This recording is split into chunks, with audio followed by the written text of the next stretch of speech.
The flickers became architecture. Not overnight. Not in a single dramatic rupture that would have given me the clarity of a crisis. Instead, over the weeks following the extraction, my perception shifted the way a season shifts. Gradually, then all at once, then gradually again, until the old baseline felt like something I'd read about in a book rather than something I'd lived inside. The first month was manageable. Sporadic intrusions. A half-second here, 2 seconds there. The world would open up beneath its surface, showing me its grain, its composition, its hidden structure, and then close again, leaving me blinking in a parking lot or a grocery aisle or my motel room with a faint afterimage of too much information fading from my visual field like a camera flash in reverse. I could function through them. I learned to grip whatever was nearest, a steering wheel, a counter edge, the arm of a chair, and wait for the resolution to drop back to normal human range. Like riding out a wave of vertigo, except the vertigo wasn't a loss of orientation. It was an excess of it. The motel room helped. 4 walls, a ceiling, a floor. Limited stimuli. The parking lot view from the window was flat enough that even during the flickers, the additional detail was containable. Asphalt, cars, a dumpster enclosure, the back wall of a comfort in that faced mine across the access road. I'd sit on the bed and let the flicker run and watch the mortar joints in the Comfort Inn cinder block wall reveal their calcium carbonate deposits and their moisture migration paths and the stress fractures where the foundation had settled unevenly 3 inches over 15 years. Then it would pass, and the wall would be a wall again, and I'd go brush my teeth. I told no one. The non-disclosure agreement covered the events at Briar Field, not whatever was happening to my optic cortex. But the two were obviously connected, and the moment I described perceptual anomalies to a doctor, a lawyer, or anyone with a reporting obligation, the machinery of federal liability management would engage, and I would become a data point in someone else's damage assessment. I'd seen what that looked like. Ferraro had been reassigned within 72 hours of the incident. Clean, administrative, no disciplinary language on the paperwork. She'd called me once from a number I didn't recognize and talked for 4 minutes in a voice that was too controlled, too flat, the voice of someone who had rehearsed what she was going to say and was sticking to the script because the alternative was screaming. She told me the Federal Review Board had requested all shift logs from the 18 days. She told me Toby Baxter's legal team had already filed a preliminary response attributing the malfunction to operator-level maintenance failure, meaning us, meaning the people who'd walked past the amber light. She told me to document everything and talk to nobody. Then she hung up, and the number didn't work when I tried calling back. So I sat in my motel room and I documented everything, in a composition notebook I'd bought at the Walgreens on Route 33, because digital records felt exposed in a way I couldn't rationalize but couldn't ignore. I wrote down the flickers. Time, duration, content.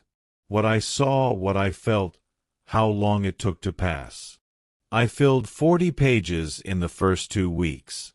The handwriting started neat and degraded as the entries accumulated, not because my motor control was declining, but because the detail I was trying to capture exceeded what language could hold at the speed I could write. February 19th. 3:47 p.m. Flicker. 4 seconds. Looking at the bathroom faucet. Saw the internal valve assembly through the chrome housing. Brass gate valve. Mineral deposit restricting flow by approximately 15%. Calcium and magnesium silicate. Could see the crystal lattice structure of the deposit. Could count the layers. Each layer a period of hard water exposure. 340 layers. 340 days of drip-dry mineral accumulation. Motel has had this faucet for approximately 11 months.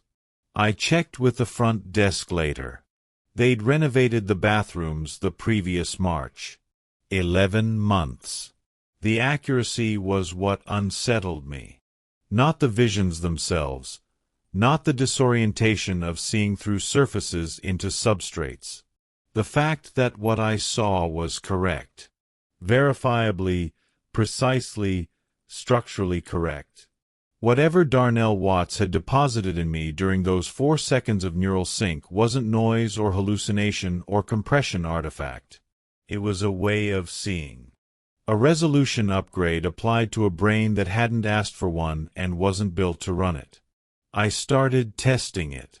Small experiments, controlled enough to stay invisible. I'd look at a wall and let the flicker come and count the bricks and then go count them by hand. Correct. I'd look at a parking lot and estimate the weight of a sedan from the tire compression visible during a flicker, then look up the vehicle's curb weight online. Within 2%. I'd watch condensation form on a cold glass and see the nucleation points and predict where the next droplet would appear. Correct. Every time. My brain was running software it hadn't been designed to execute, and the software worked. The second month was when the flickers stopped being intermittent. It happened on a Wednesday, March 5th. I was making coffee in the motel room single-cup machine, the kind that takes pods, and I looked at the stream of water falling into the mug and the flicker engaged and didn't disengage. The water separated into its component dynamics in my visual field. Flow rate, temperature gradient from heating element to cup, dissolved solid concentration, the way the stream broke into micro-droplets at the point where it left the nozzle and reformed on contact with the liquid surface below. I watched it for 30 seconds. A minute. The flicker didn't close. The resolution didn't drop. I looked away from the coffee. The motel room was still open. Every surface, every material, every object rendered in a depth of detail that turned the room into an encyclopedia of its own physical composition. The bedspread's polyester weave. The particle board density of the nightstand. The copper gauge of the wiring behind the outlet plate on the far wall. All present. All legible. All simultaneously available, like a page where every word is bolded and your eye can't find a resting place because everything is equally loud. I sat on the edge of the bed and closed my eyes. The visual layer dropped away, but something else was still there. A spatial awareness that didn't depend on sight. I could feel the room around me the way you feel your own body, proprioceptively, without looking. The walls, the furniture, the distance to the door, the weight distribution of the building's frame above and below me. The motel had 2 floors.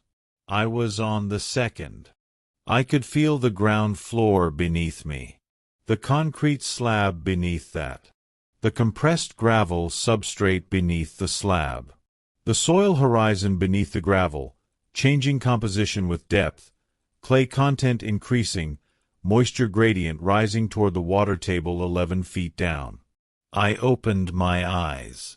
The room was still a readable document. Every surface annotated by the perception I couldn't turn off. I realized, sitting there, that I was afraid. Not the sharp, productive fear of a threat you can respond to. A low, structural fear. The fear of a man who understands that something has changed in him that cannot be unchanged, and that the change is still in progress, and that he does not know where it ends. I picked up the composition notebook and wrote one line. It doesn't turn off anymore.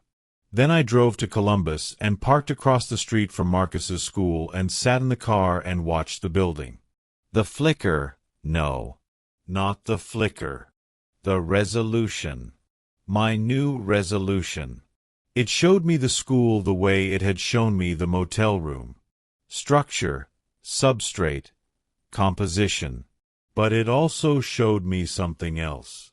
Through the second-floor windows, I could see movement. Students in a classroom. And my perception, operating at whatever level it had stabilized at, could track individual motion through the glass. The heat differential between bodies and ambient air was visible to me as a faint thermal differential in the window pane's surface temperature. 23 students. 1 adult. The adult was pacing. A teacher mid-lecture. I couldn't read minds. I want to be clear about that because the distinction matters for everything that came after. Whatever Watts had given me, whatever the deposit was, it didn't make me telepathic. I couldn't hear thoughts. I couldn't access the interior experience of another person the way Watts had apparently accessed mine through the rig's walls. What I could do was read. Surfaces, structures, patterns, systems. I could look at a building and understand its engineering. I could look at a road and see its maintenance history in its wear patterns. I could look at a person across a parking lot and read their heart rate from the micro-oscillation of their carotid pulse visible at a distance that should have made such observation impossible. It was not telepathy. It was resolution. But resolution, pushed far enough, starts to look like something else. The custody schedule gave me Marcus every other weekend and one weekday evening. His mother, Diane, had been flexible about it since the separation, more flexible than the court order required. She was a good co-parent in the practical, unglamorous way that doesn't get recognized because it just looks like normalcy. She packed his overnight bag. She reminded him to bring his math folder. She didn't ask me loaded questions at the door, even though she had every reason to, given that I was on indefinite administrative leave from a federal facility and living in a motel and had lost 12 pounds since she'd last seen me. The next Saturday, I picked Marcus up at 10. He wanted to go to the Science Museum in Columbus, the COSI Center on the riverfront. I said sure, knowing it was a mistake, knowing that a building full of exhibits designed to illustrate physical principles was the last place I should take my new perception on a test drive. But he wanted to go, and I wanted to be his father for 6 hours and not whatever else I was becoming. The drive was manageable. Highway. I'd learned to soften my focus, to let the resolution wash over me without trying to track every data point it generated. Like unfocusing your eyes at a magic eye poster, except the poster was reality and the hidden image was the structural composition of everything in my visual field. I could function this way. The world became a low hum of excess detail instead of a roar. Manageable. COSI was harder. We walked through the front entrance, and the building opened up to my perception like a blueprint unfolding. Steel frame structure, poured concrete floors, HVAC ducting running through the ceiling plenum above the acoustic tile, electrical conduit, data cable, fire suppression piping. All of it simultaneously visible, simultaneously legible, layered over the actual visual experience of a museum lobby with a gift shop and a group of school children in matching t-shirts waiting for a docent. Marcus pulled me toward the energy exhibit. I followed. He pressed buttons. Things lit up. He explained to me how a Van de Graaff generator worked, which he'd learned from a YouTube video, and I listened and nodded and didn't tell him that I could see the charge accumulation on the sphere's surface as a visible pattern, could feel the static field gradient in the air between us and the device, could track the electron migration path through the belt mechanism with a clarity that made the exhibit's explanatory placard read like a simplified children's summary. Which it was. Which is what it was supposed to be. He was 12. We spent 2 hours in the museum. I held it together. The resolution ran constant, but I developed a kind of cognitive partitioning that let me operate on 2 levels. The surface level where I was a father watching his son enjoy an exhibit, and the substrate level where every object in the building was a readable text in a language I was still learning to speak. We ate lunch in the museum cafeteria. Chicken tenders and fries. Marcus dipped his chicken in ranch dressing in a specific pattern, left side then right side then full submersion, that he'd been doing since he was 7. I'd forgotten until I saw it again. The small recognitions of parenthood. The patterns your child carries forward from an earlier version of themselves without knowing it. Dad. He was looking at me with the half-attention of a 12-year-old who's noticed something but hasn't decided whether to commit to noticing it. You look different. I've lost some weight. Not that. His eyes stayed on mine for a moment longer than was typical for him. He usually looked away quickly, a habit he'd inherited from me. You look like you're listening to something. I managed a smile. Just thinking. Work stuff. You got fired, right? Not fired. Leave. It's different. Mom says it's basically fired. Mom is being precise about the likely outcome. She's probably right. He considered this. Dipped a fry in ketchup. Are you okay? The question arrived the way his questions always did. Undramatically, between bites, camouflaged in the ordinary. But he was watching me when he asked it, and I could see, at my current resolution, the micro-expressions on his face that betrayed the weight behind the casual delivery. The slight contraction of the orbicularis oculi around his eyes. The tension in his masseter muscle. Concern. Real concern, held lightly because he was 12 and didn't have the framework yet to hold it any other way. I'm okay, Marcus. Things are complicated right now, but I'm okay. He nodded and went back to his chicken tenders, and I sat across from him and felt the full weight of the lie settle into the space between us. I was not okay. I was a man sitting in a museum cafeteria watching his son eat lunch while simultaneously perceiving the crystalline structure of the table salt on his fries and the cellulose fiber density of the paper napkin under his elbow and the electrical impulse pattern in the fluorescent ballast above our table that indicated the lamp was 200 hours from failure. I was drowning in clarity, and the water was still rising. I drove him home, walked him to the door. Diane opened it. She looked at me. She'd always been better at reading me than I was at reading myself, even before the resolution upgrade, back when reading people required intuition instead of optical analysis of involuntary muscle responses. Garrett, are you sleeping? You look like you haven't slept in a week. I've been adjusted to the schedule change. The leave takes a while. She didn't believe me. I could see that she didn't believe me. I could see it in 7 different physiological indicators that no human being should be able to catalog in a glance. But she let it go, because Marcus was standing behind her, and because we developed the co-parenting skill of not having certain conversations in the doorway. Take care of yourself, she said, and closed the door. I went back to the motel. I sat on the bed. The resolution was running, constant, full, inescapable. Through the window, the parking lot. Through the parking lot, the comfort in wall.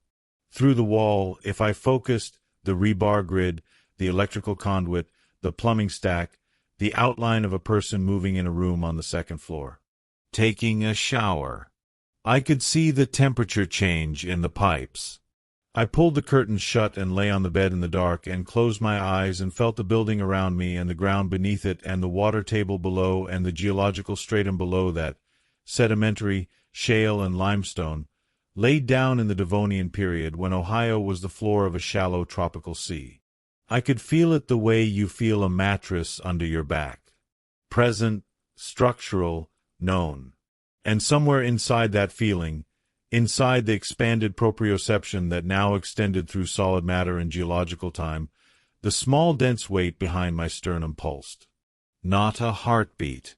Not a physical sensation. A cognitive one. A packet of compressed awareness, sitting where Darnell Watts had placed it, slowly, methodically, persistently unpacking itself into my neural architecture the way water finds cracks in concrete. His words. From the communication channel that night in the wing. The containment architecture on these pods wasn't designed for a neural pattern at this complexity. The boundaries are porous. He'd been describing the rig. But the principle applied to me too. My skull was a containment architecture. The deposit was a neural pattern of unknown complexity. And the boundaries were porous. The question I'd been avoiding since the extraction formed itself clearly for the first time, lying in the dark in a motel room outside Columbus, Ohio, feeling the Devonian limestone 40 feet below my spine. How much of him was in me? And was it growing? I found Dr. Elena Vasquez through a route that the non-disclosure agreement would have prohibited if I described it honestly to anyone involved. She was a computational neuroscientist at Ohio State, tenured, mid-50s, with a publication history that included 3 papers on neural compression theory that had been cited in the original ACS program feasibility study. She was, as far as I could determine from public records, one of the 11 people in the country who understood the theoretical basis of the compression algorithm well enough to explain it without simplifying. I emailed her from a new account with no identifying information. I described, in general terms, a hypothetical scenario involving neural pattern transfer during a high-ratio compression sync event. I asked whether a residual cognitive imprint could persist in a recipient brain after sync termination, and whether such an imprint could exhibit autonomous organizational behavior. She responded in 4 hours. The brevity of her response told me everything about how seriously she took the question. This isn't hypothetical. Come to my office. Tuesday, 2 p.m. Jennings Hall, room 412. Her office was small, overfull with books, and smelled like cold coffee and dry erase marker. She was short, dark-haired, sharp-featured, with reading glasses pushed up on her forehead and a directness of manner that reminded me of the better NCOs I'd served under in the Army. No warmth and no hostility. Just a focus that cut straight to the operational center of whatever was in front of her. She didn't ask my name. She gestured to a chair. I sat. She closed the door. "You're from Briarfield." I didn't confirm or deny. She nodded as if I had.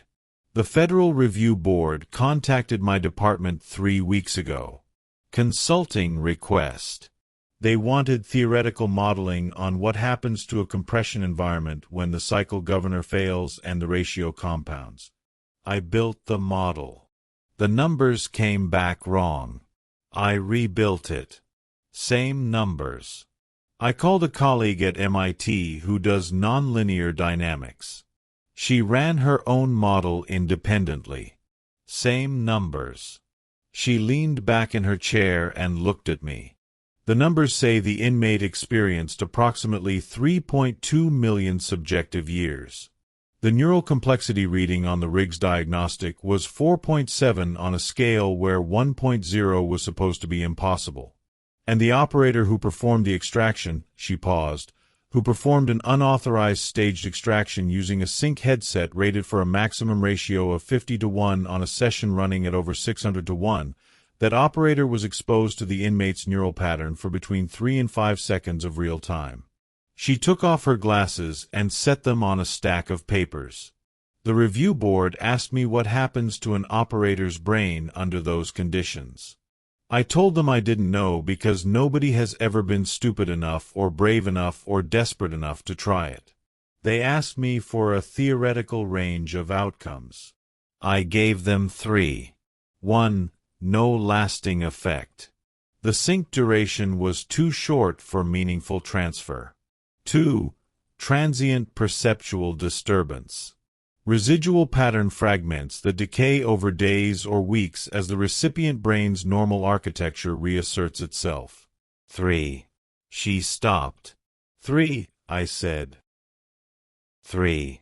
Persistent integration. The deposited pattern is complex enough and organized enough to resist dissolution. It establishes itself as a semi-autonomous structure within the recipient's neural architecture and begins to interact with, and potentially modify the host brain's existing cognitive framework. She studied me, clinically, the way Ray Cortez had studied Watts's vitals on the portable monitor. You're here because it's 3, aren't you? Yes. How far along? I told her about the flickers, the resolution, the way it had become constant, the spatial proprioception that extended through solid matter, the accuracy, the testing I'd done, the bricks, the cars, the parking lot. I told her about the geological stratum beneath the motel. I told her I could feel the water table. I did not tell her about Marcus. Some things stay inside the notebook. She listened without interrupting. When I finished, she was quiet for a long time. The clock on her wall ticked. I could hear the quartz crystal oscillator inside it, a faint, high-frequency vibration that no human ear should be able to detect. The pattern he deposited, she said finally. It's not a copy of his consciousness. You understand that. It's more like a seed, a compressed algorithmic structure that, given a suitable substrate, which your brain is, unfolds and grows. It's doing what the compression algorithm does, but in reverse. Instead of compressing experience into a smaller time frame, it's expanding a small deposit of organized complexity into a larger cognitive space. Your brain is the new rig, and the seed is running. Can it be removed? She looked at me the way you look at someone who has asked whether gravity can be turned off. It's not sitting on top of your neural architecture like a barnacle. It's integrating with it, growing through it. By now, 3 weeks post-exposure, the deposit's organizational patterns are woven into your synaptic structure at a level that would require dismantling your brain to separate. And even then, you wouldn't be separating 2 things. You'd be destroying one thing that used to be 2. So it's permanent. It's you. Or it's becoming you. Or you're becoming it. The distinction depends on where you draw the line between Garrett Lewin and what Darnell Watts left behind, and that line is getting blurrier every day. Isn't it? I didn't answer. I didn't have to. She could see it, not the way I could see things now, not within human resolution, but with the ordinary perceptiveness of a brilliant woman who studied minds for a living and was looking at one that was changing in front of her. She leaned forward. I need to ask you something, and I need an honest answer. The perceptual changes, the resolution, the spatial awareness. Is it just passive? Are you just seeing more? Or are you starting to understand more? The question sat between us. I thought about the Devonian limestone, the crystal lattice of the mineral deposit in the motel faucet. The way the traffic pattern on Route 33 had been legible to me the previous morning as a fluid dynamics problem. Every car a particle in a flow, the merge points and bottlenecks and standing waves all visible simultaneously, the entire system comprehensible in a single glance the way a paragraph is comprehensible to someone who can read. Both, I said. She closed her eyes briefly. When she opened them, the professional composure was still there, but something behind it had shifted. Something that looked like the beginning of fear, held in check by the discipline of a career spent thinking about things that most people don't want to think about. The seed isn't just improving your perception. It's improving your cognition. Your ability to process, integrate, and model complex systems is increasing.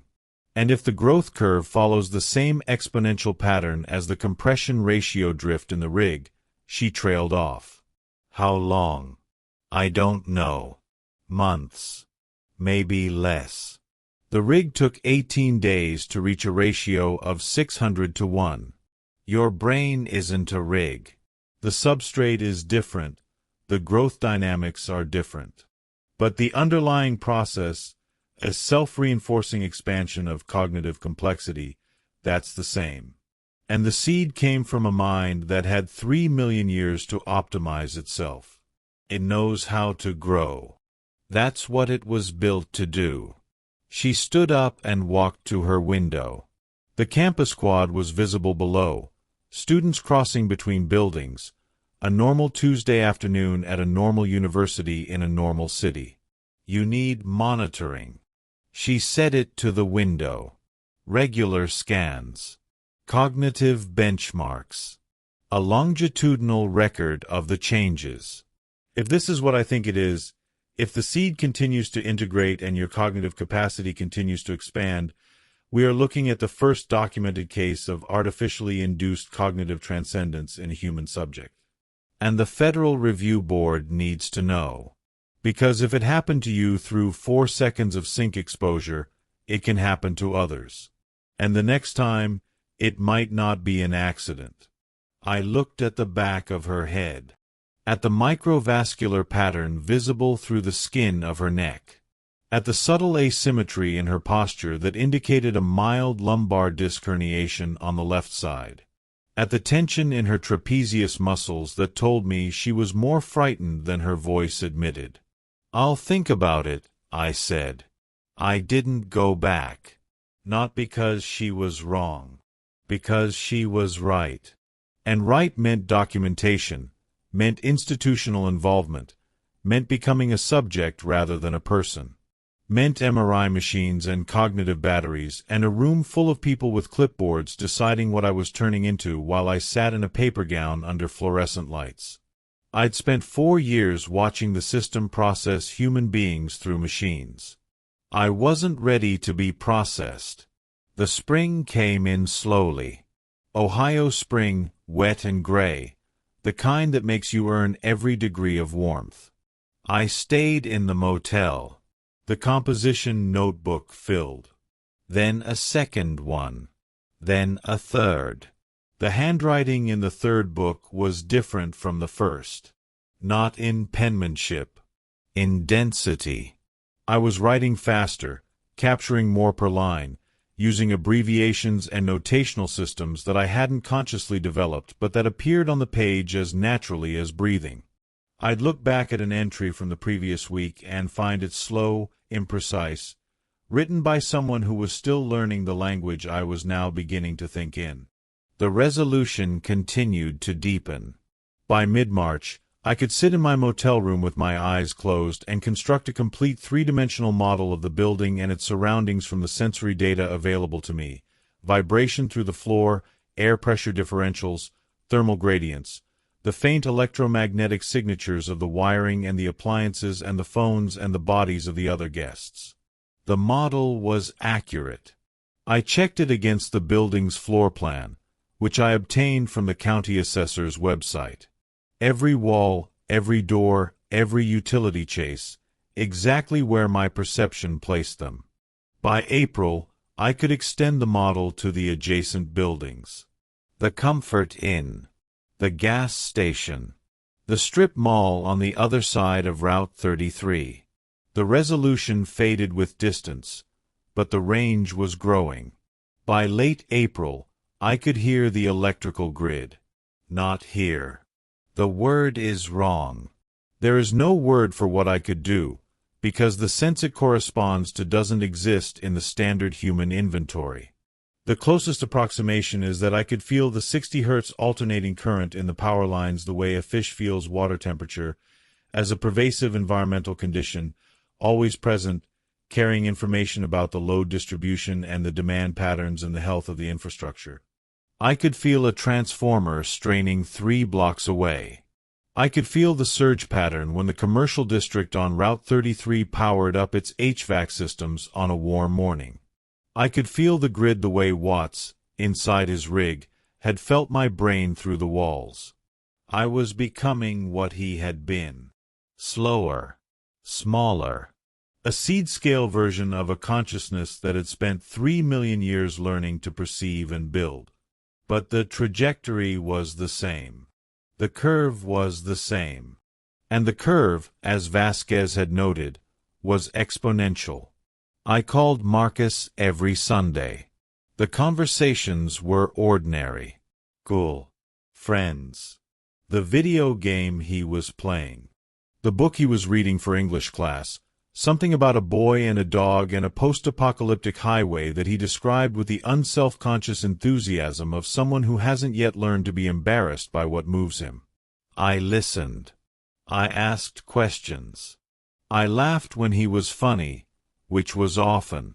He had a dry, sideways humor that caught you off guard, a joke delivered in a monotone that made the punchline land harder because you weren't braced for it. Every Sunday, the call was the most normal hour of my week. And every Sunday, I could feel my own cognitive architecture shifting beneath the conversation, the seed growing, the resolution deepening, the gap between what I was and what I was becoming widening by an increment that was still small enough to step over but wouldn't be for much longer. The question Vasquez had asked, is it just passive? Or are you starting to understand more? The answer was accelerating. I was sitting in the motel room on a Saturday in early May when I understood the electrical grid. Not felt it. Understood it. The entire regional distribution network, from the generating station 60 miles east to the substations and the feeder lines and the transformers and the service drops to every building and every outlet and every device drawing current within my sensory range. I understood it the way you understand a sentence.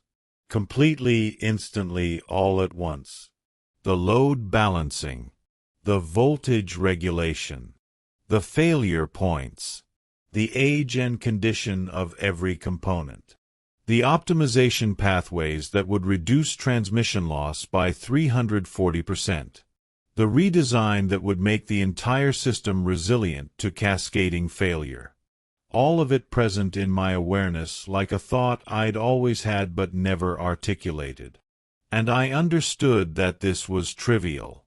A small system, a simple system, the kind of thing the seed could model with a fraction of the cognitive resources it was building in my brain. A warm-up exercise. The electrical equivalent of a child's first sentence. The seed was growing, and I was growing with it. Or it was growing as me. The distinction Vasquez had described as blurring had blurred past the point of meaning. There was no line between Garrett Lewin and the deposit. There was a single expanding architecture that contained both. My memories, my personality, my attachment to Marcus, my habit of flipping a penknife open and closed when I was thinking, all of it still present, still mine. And woven through it, growing through it, a cognitive structure of increasing depth and power that had been seeded by a consciousness older than civilization. I was the rig now, and the session was still running. The incident that changed everything happened on May 9th. A Friday. I was driving back from a visit with Marcus. Evening. Route 33. Light traffic. The resolution was running, as it always ran, constant and deepening. I felt the accident before it happened. Not precognition. Pattern recognition operating at a speed and resolution that made the future temporarily legible. A pickup truck 3 vehicles ahead, right lane. I could feel its engine through the road vibration. Misfire on cylinder 4. The driver was compensating with throttle input that was slightly too aggressive for the road speed. In the left lane, a sedan approaching the same point. The sedan's front left tire had a slow leak. Pressure down 8 psi from optimal. At the current speed, the handling asymmetry was negligible. But if the driver braked hard, the pull would be significant. The pickup's engine misfired. The driver overcorrected. Brake lights. The car behind the pickup braked. The sedan driver saw the chain and braked. The pull from the underinflated tire brought the sedan into the pickup's lane. Contact. The pickup spun. The sedan's airbags deployed. A third car rear-ended the pickup's driver's side. I saw the entire sequence 4 seconds before it began. Not as a premonition. As a calculation. A fluid dynamics problem with clear initial conditions and a deterministic outcome. The kind of problem the seed could solve the way I could solve 2 plus 2. I was already decelerating, already moving to the shoulder. I stopped 200 feet short of the collision. I was out of the car and running before the last vehicle had stopped moving. The pickup driver was conscious, bleeding from a laceration above his right eye, left arm broken. The sedan driver was unconscious, pulse present but thready. The steering column had compressed into her chest. The third driver, a teenager, was screaming, unhurt but trapped by a jammed door. I freed the teenager first. The door's latch mechanism was jammed by frame deformation. I could see the exact point of interference and applied force at the precise angle needed to release it. The door opened. I pulled her out and sat her on the guardrail. I went to the sedan. The steering column was pressing against the driver's sternum. Internal bleeding. Probable cardiac tamponade. I could see it. Not through the skin. Through the pattern. The subtle wrongness in the vibration of her body. The way her heartbeat transmitted through the seat and the chassis with a dampened quality that indicated fluid accumulation in the pericardial space. She had minutes. I didn't have tools. I didn't have medical training beyond the standard first responder certification that Briarfield required. What I had was resolution. I could see the problem the way Watts had seen the structures he'd built, completely, in full-dimensional detail. I reached into the car and pressed both hands against the steering column and pushed. Not with unusual strength. With unusual precision. I applied force at the exact points where the deformed metal stress distribution allowed movement, directing the energy along the path of least resistance. The column shifted 2 inches. Enough. The pressure on her sternum released. Her next heartbeat came through stronger. The dampening in the vibration pattern stabilized. The ambulances arrived 7 minutes later. The paramedics took over. I gave a statement to the highway patrol officer that was accurate about the sequence of events and omitted everything about how I'd known to stop before the collision occurred and how I'd seen the cardiac tamponade through a closed chest. I drove back to the motel and sat on the bed and looked at my hands. Ordinary hands. A signals technician's hands, a rig operator's hands, calloused from the penknife and the console switches. Hands that had just diagnosed a pericardial effusion through a car door and deformed steel with the precision of a hydraulic press guided by an X-ray machine. The seed pulsed behind my sternum. The small dense weight that had sat there since the extraction. It wasn't small anymore. It was the size of everything I'd become. It was the architecture of my expanding mind. It was the gift and the burden and the inheritance of a man who had lived for 3 million years and died at 6:51 in the morning and left something behind, because that's what consciousness does when it has 3 million years to figure out how to survive. I opened the composition notebook. The fourth one. I wrote one line. I need to go back to Briarfield. The drive to eastern Ohio took 3 hours. I left at midnight and arrived at 3 a.m. The facility was dark except for the perimeter lighting and the administrative wing, where the security desk maintained its 24-hour operation. I parked in the visitor lot and sat in the car and felt the building. The compression wing was empty. Not just unoccupied. Powered down. I could feel the absence of the rig's standby current. The facility had been operating on a reduced schedule since the review board froze the ACS program. The administrative staff was still present, processing paperwork, managing the inmates who were serving traditional sentences in the unconverted cell blocks, handling the slow bureaucratic wind-down of a program that had processed 4,000 inmates in 7 years and was now the subject of a federal investigation that would determine whether it ever processed another one. I didn't go inside. I didn't need to. I sat in the car and extended my perception into the building. through the walls, through the concrete floors, through the steel framing. I felt the compression wing, the empty alcoves, the disconnected consoles, the cable runs in the walls where the rig interfaces had been hardwired into the facility's network. Rig 11's alcove, second to last on the left wall. The rig was gone, shipped to Virginia. But the alcove itself retained something. An impression. A faint organizational pattern in the electromagnetic noise floor of the facility's infrastructure. Like the residual magnetism in a piece of steel that's been near a strong magnet. The rig was gone, but the space where it had been still carried a signature. I could read it.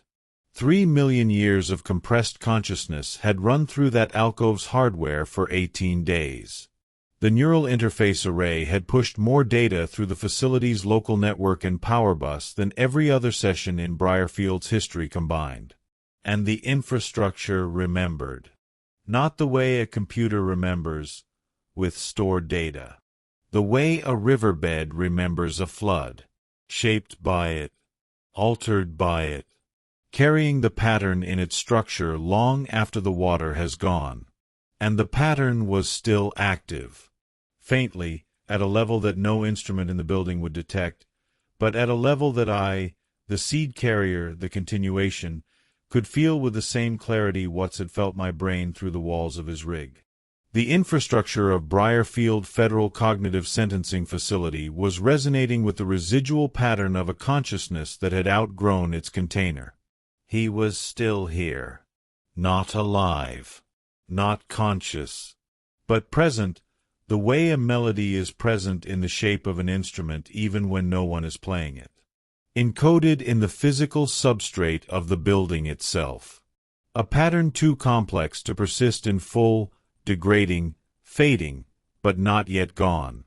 I could feel it reaching toward the seed in my chest. Not with intention. Not with purpose. The way gravity reaches. A structural tendency. A pattern recognizing its own continuation. I sat in the car until dawn. The sky lightened over eastern Ohio, the flat gray light of early morning turning the facility's concrete walls from black to colorless to the faded institutional beige they'd been painted when the building was still FCI Briarfield. A federal prison where inmates served their time in real time, year by year, in cells with walls they could touch. I drove back to Columbus. I picked Marcus up at 10. We went to a park. He threw a baseball. I caught it. He told me about a girl in his class who could solve a Rubik's Cube in under a minute. He asked me if I could solve one. I told him I'd never tried. He tossed me the ball.